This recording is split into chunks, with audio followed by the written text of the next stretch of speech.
திருப்பரங்குன்றம் மலை தர்காவில் தினசரி தொழுகைக்கு அனுமதி மறுப்பு. திருப்பரங்குன்றம் மலை மீது இருக்கக்கூடிய தர்காவிலே தினசரி தொழுகை நடத்துவதற்கு உச்சநீதிமன்றம் அனுமதி மறுத்திருக்கிறது. அந்த மலை குறித்து சென்னை உயர்நீதிமன்றம் கொடுத்த தீர்ப்பு சரியானது, சமூக நல்லிணத்துக்கானது என்பதை உறுதிப்படுத்தியிருக்கிறது. அது மட்டுமல்லாம அந்த மலையில ஆடு, கோழி போன்ற விலங்குகளை பலியிட தடை விதிப்பது மட்டுமல்லாமல் அசைவ உணவுகள் சமைப்பதற்கும் தடை விதிக்கப்படுகிறது மற்றும் அசைவ உணவு எடுத்துச் செல்வது கூட தடை என்று சொல்லியிருக்கிறது. இப்ப வேண்டுமென்றே அசைவ உணவை எடுத்து சென்ற எம்பி மீது யார் நடவடிக்கை எடுக்கப் போகிறார்கள் என்று பார்க்கணும்.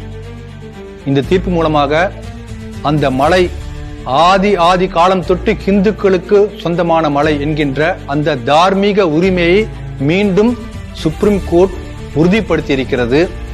இந்துக்களுக்கு சொந்தமான திருப்பரங்குன்றம் முதலாம் படை வீடு.